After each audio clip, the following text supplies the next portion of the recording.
Hi, my name is Marco Martinez, and I'm a realtor with Coldwell Banker NHS. If you're a first-time home buyer or just looking to sell, contact me today.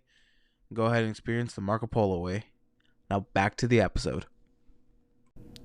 Welcome back to the Of Course Show. Yes, I am recording this pretty late at night. It is what? It's 11:26 p.m. on a Friday. But I have been up since like fucking 3:30, 4 o'clock in the morning. Why? Well, let's just say I kind of passed out a little bit too early, around like 7. And I don't know why though. I was just super tired, just exhausted. So here I am doing a podcast episode this late. I mean, granted, I'm not. You guys can still get it. I'll probably have this uploaded by Saturday morning.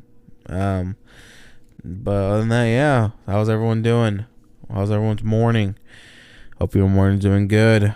Just as good as mine. Even though it's not morning. But hey.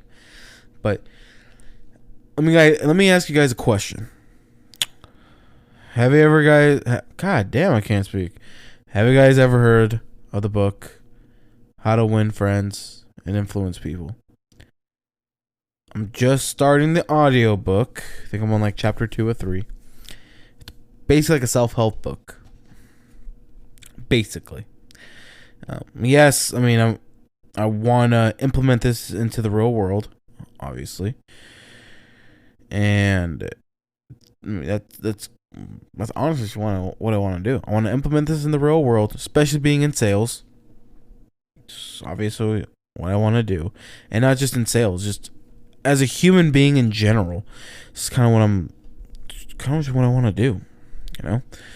So it's kind of like an overview of what this says. So you can go after the job you want and get. You can take the job you have and improve it. You can take any situation you're in and make it work for you. Simon & Schuster Audio is proud to present one of the best-selling books of all time. Dale Carnegie's perennial classic, How to Win Friends and Influence People, presents it here in its entirety. For over 60 years, the rock-solid, time-tested advice in this audiobook has carried thousands of now famous people up the ladder of success in their business and personal lives. With this truly phenomenal audiobook, you'll learn the 6 ways to make people like you, the 12 ways to win people to your way of thinking, the 9 ways to change people without arousing resentment, and much, much more. And that's, that's kind of the overview. And the thing is, a lot of people don't really like listening to self-help books or just self-help things in general. And my question to all of you is why? We're all fucked up in the head.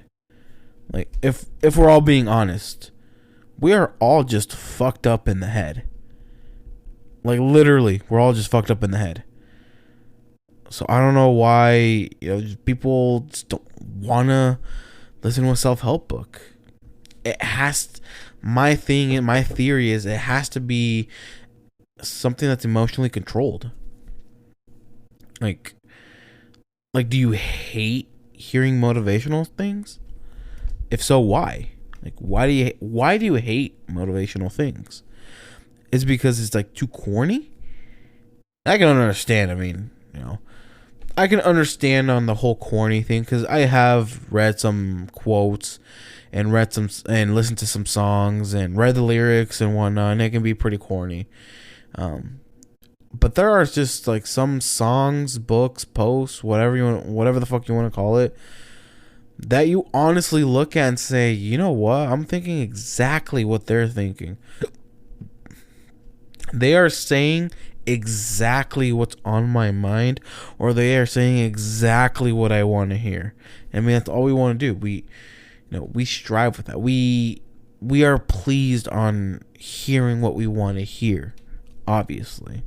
Like if whether you be in a relationship and you want your hubby, your boyfriend, girlfriend, whatever, always want to compliment you at least even just once a day of how beautiful you are, or you got a fat ass, or you got some big old titties, or whatever.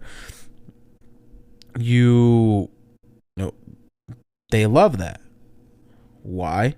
They're hearing what they want to hear, and so that's why with these like self-help type of books, when I want to improve myself, like you can't be successful in life if your mental health isn't there.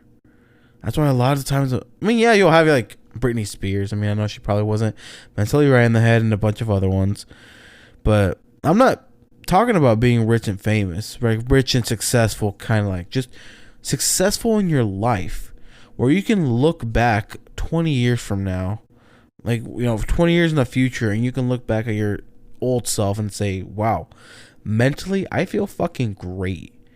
Like, I don't feel like a piece of shit this morning. I don't, waking up, I don't, yes, this may sound a little harsh, but you're not like, man, I don't feel like fucking, committing suicide. Like, you don't feel like it because your mental health is there. You are now being a stronger human being. And I'm not saying like men, I'm saying human being, like everyone, anyone, whatever you may be, trans, gay, whatever the hell you want to be, everyone, without a strong mental mindset, you're never going to be successful in your head. You're never going to be even successful out in the world, because if you are always angry, you always have anger built up in you, always, you're going to be taking out on your girlfriend, your boyfriend, wife, husband, whatever, your kids, family, co-workers. You'll take it out on your job because you're using your emotions. You have to learn how to control your emotions before they control you.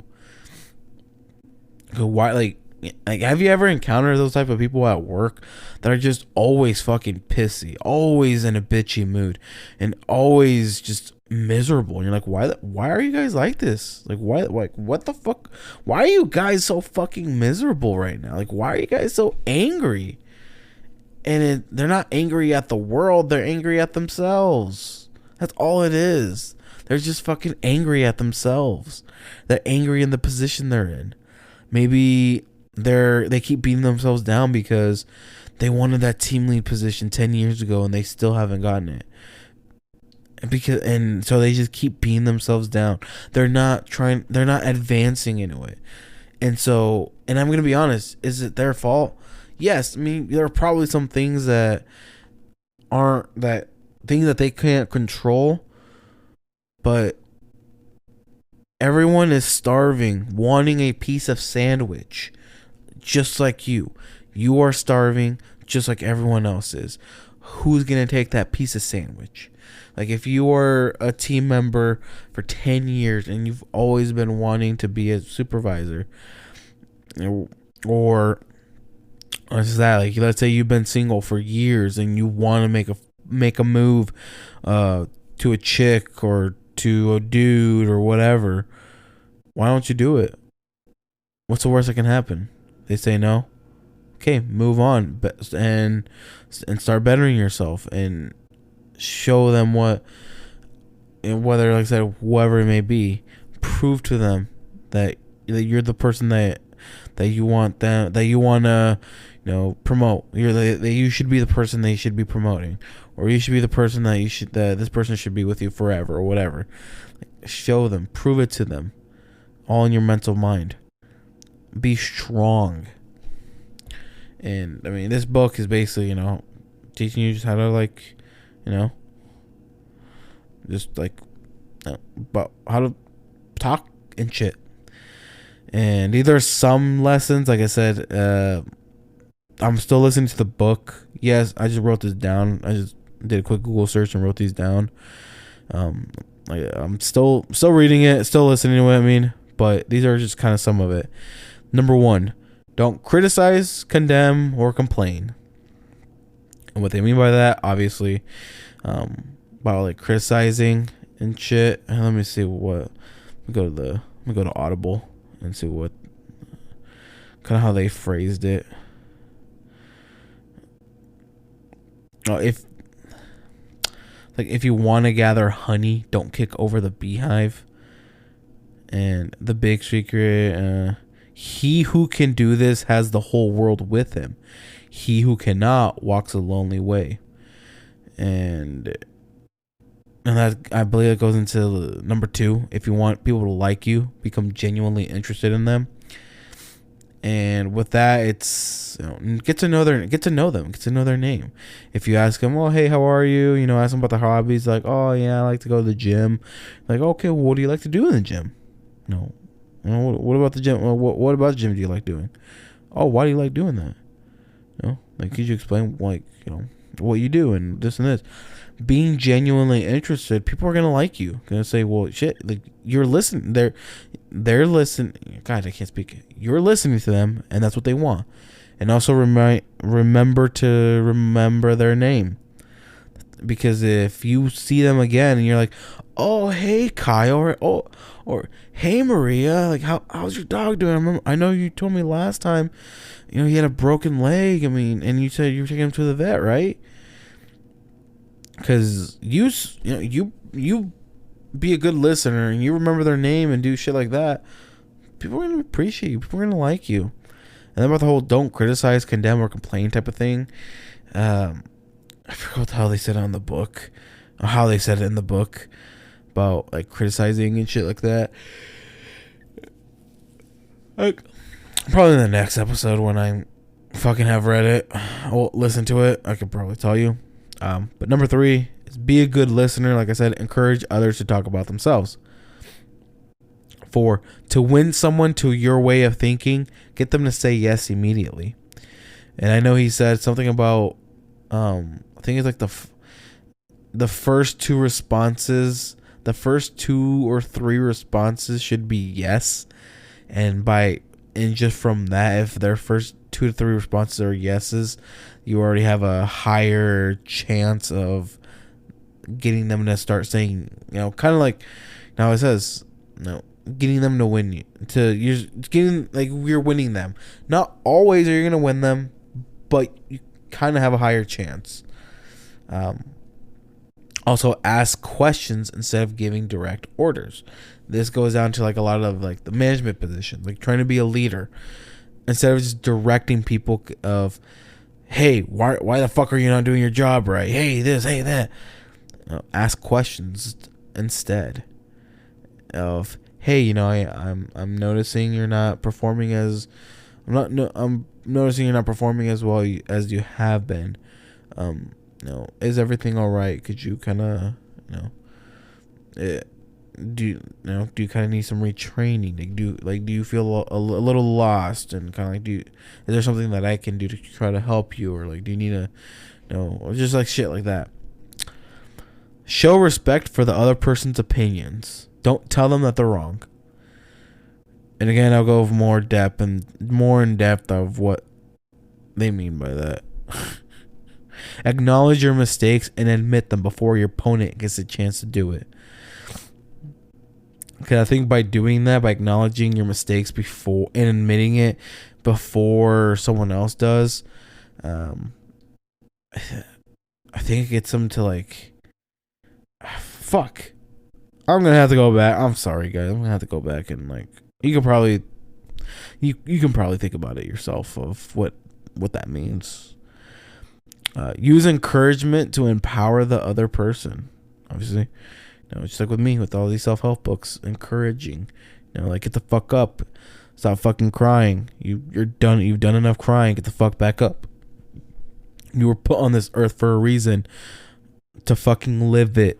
Don't just curl in a ball and bitch about it. You lived in this earth to live it. Make a life. Become something. Don't be labeled by someone else as like what they want you to, what they see you as, what they want you to be. Be who the fuck you want to be. Fucking get it. And talk in terms of the other person's interests. Make them feel happy about doing the thing you suggest. And I know that goes into like, what do you call it? To like the leadership aspect and whatnot.